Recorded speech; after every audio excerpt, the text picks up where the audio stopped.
Okay, we got 1776 here.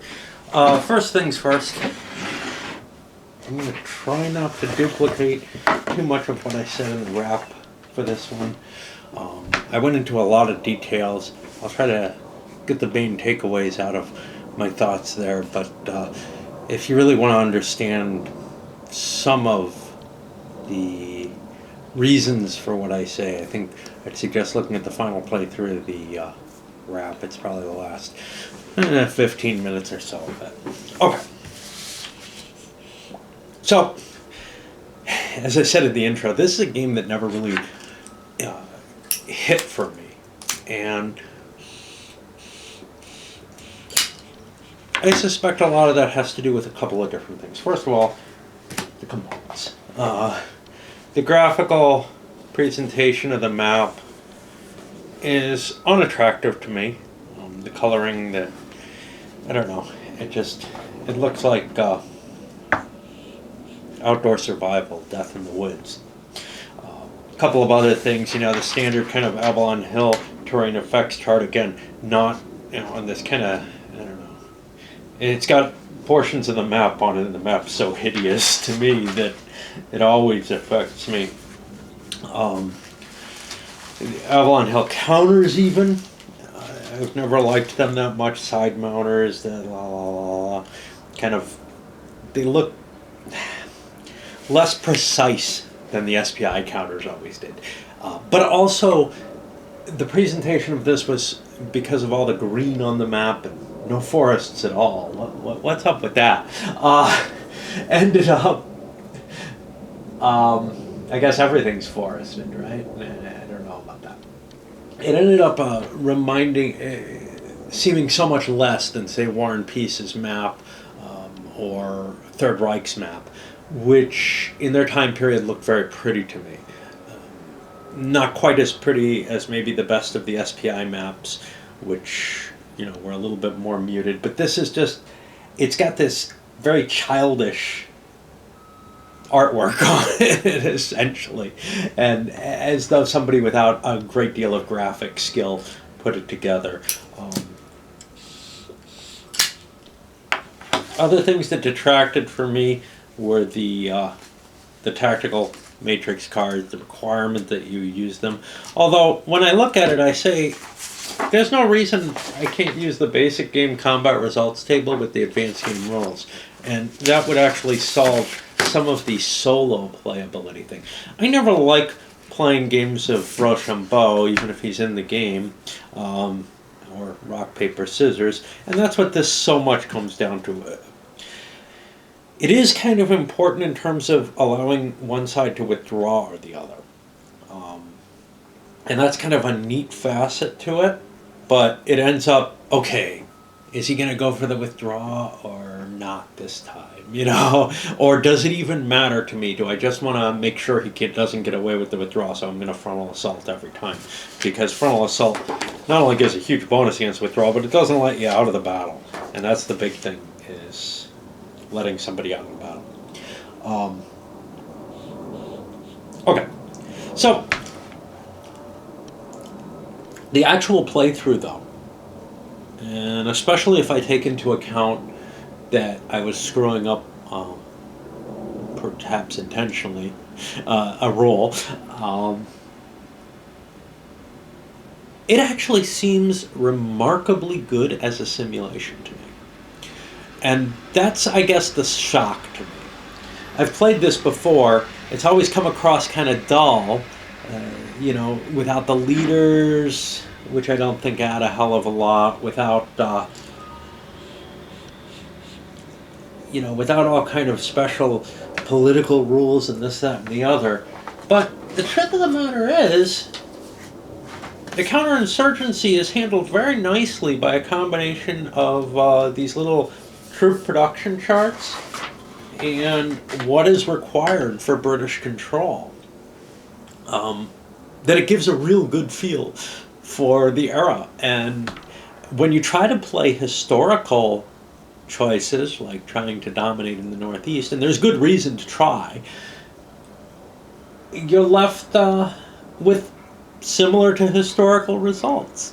And perhaps a little too much so, in the sense that as the British, I managed to knock out the Continental Army more or less out of the Northeast, grab a dominating position in the Northeast, and I still couldn't hold out. I did not test out the Southern strategy, which supposedly is either very powerful or perhaps even a dominating strategy that the Brits can use that nobody's got a good solution for. In fact, I didn't even go with the historical route of managing to start it late in the game. I think in order to make it work, you've got to start real early and sweep your way forward. And I'm not sure I terribly care much about balance in a game, although it's frustrating to play something and feel like, well, I have no chance anymore. It is still interesting to watch how it works as a simulation, even if it's not a closely balanced game. If the designer's intention is that the Southern strategy should have been used and would have been successful, I disagree with that. I don't think that there was any chance of success for the Brits.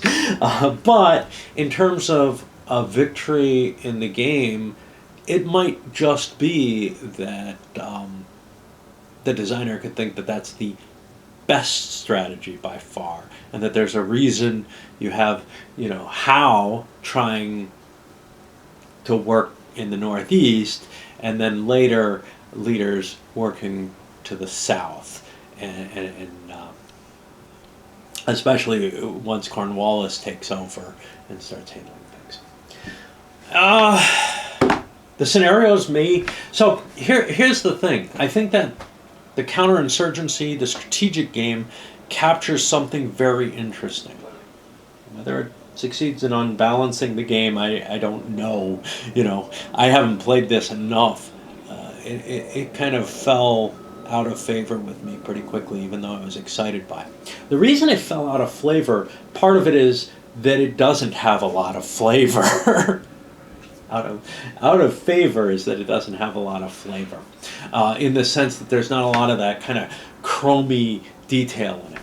Now, the 3rd edition fan-made rules have a lot of that chromy detail, but maybe there are better designs that have come out since, and there are a few I want to look at. Not many that I have. No. Most importantly, one of the ones that comes most highly recommended is SPI's old. All SPI games are old. No, but previous to when they started getting to be a really interesting company in my mind when I got into them. From the early days of SPI, they did a Revolutionary War game that's area-based, and it looked, I've heard good things about it. Unfortunately, it sells for a lot, and I have a really hard time buying, a couple hundred counters and a few pages of rules for $30 or so. Just figure there's got to be something better out there by now. Out of what I've played, what I saw this time, and honestly what I've seen before and walked away with before, was this captures the campaign better than anything I've seen. Now, there aren't a lot of Revolutionary War games that I've seen, and it's not because I don't like the Revolutionary War, it's just, it's been hard to get my hands on them, or to even be aware of them sometimes. 13, The Colonies in Revolt, I tried playing. I remember thinking, well, that's kind of interesting. It also had its component problems. It was put out in the TSR era. It's a Berg game. I remember it had some errata issues as well. And I felt like it handled the military in a more flavorful fashion. I don't know if it did as good a job. In fact, I know that it did not do as good a job with the counterinsurgency. So then one of the things that kind of led me away from this was I kind of felt like the military didn't feel like I was making real military decisions.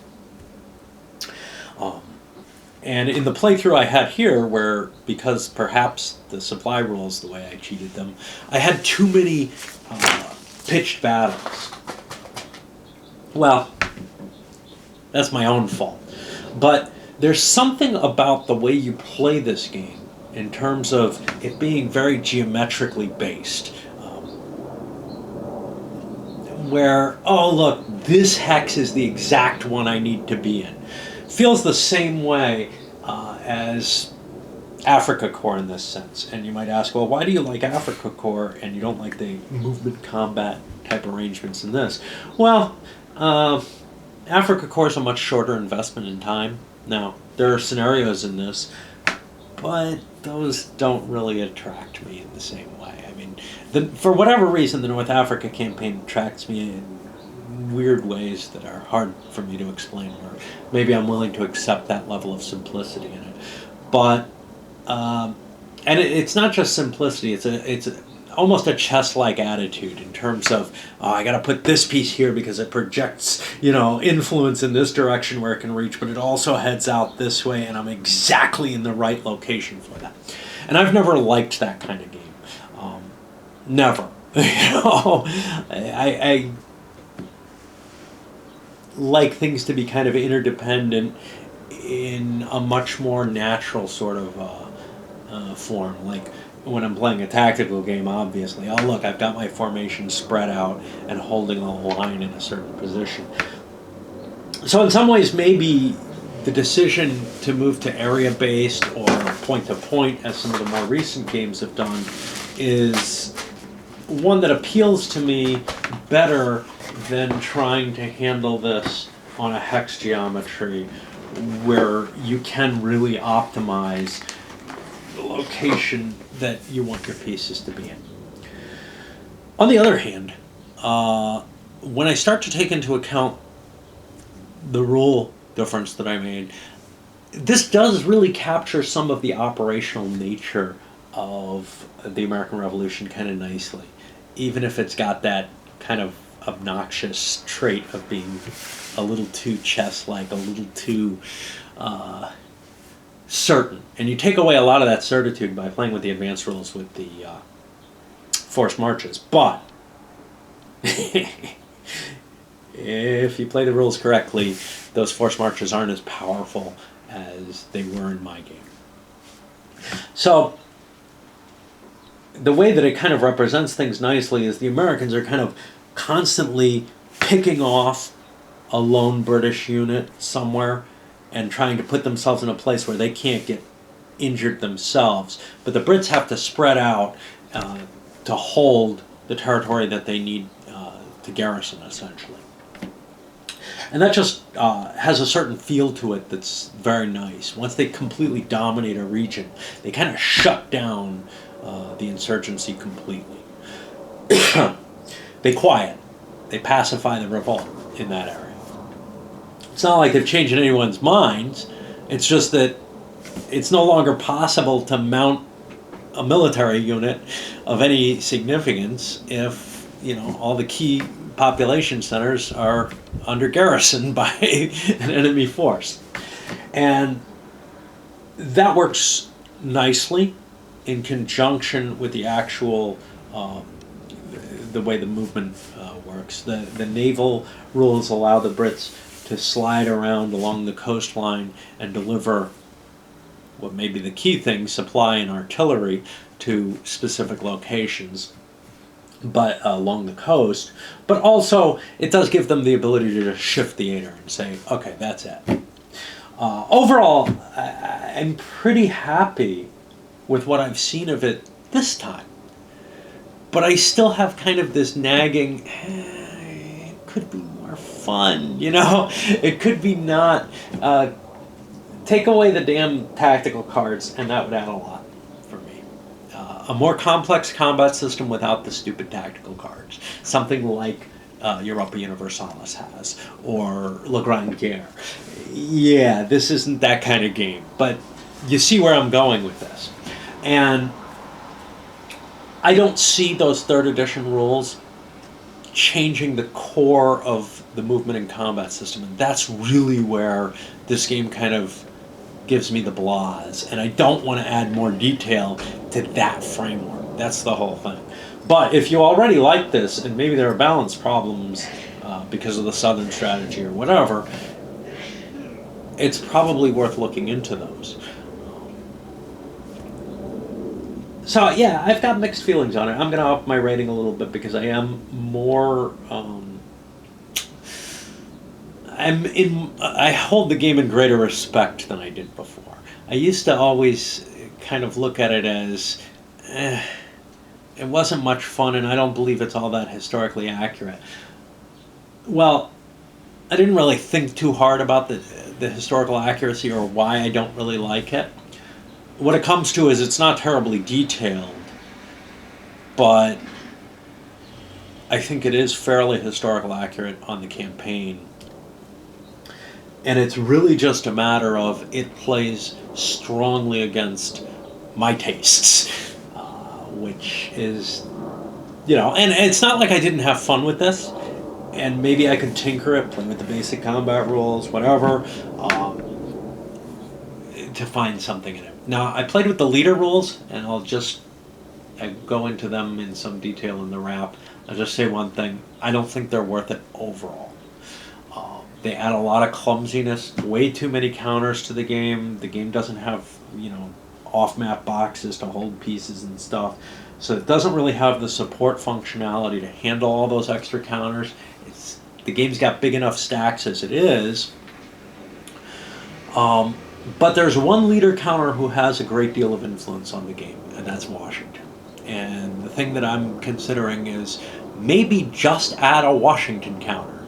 And don't give him a military bonus, a battle bonus.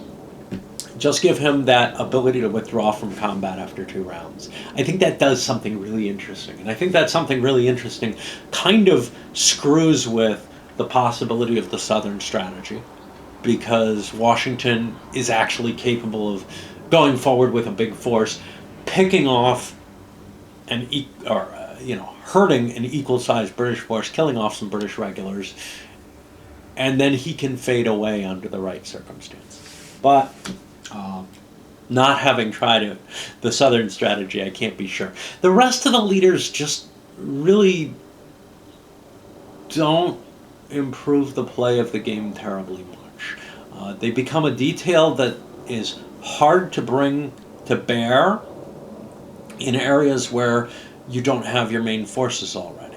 So you find trying to get leaders to your forces is actually one of the bigger problems in the game.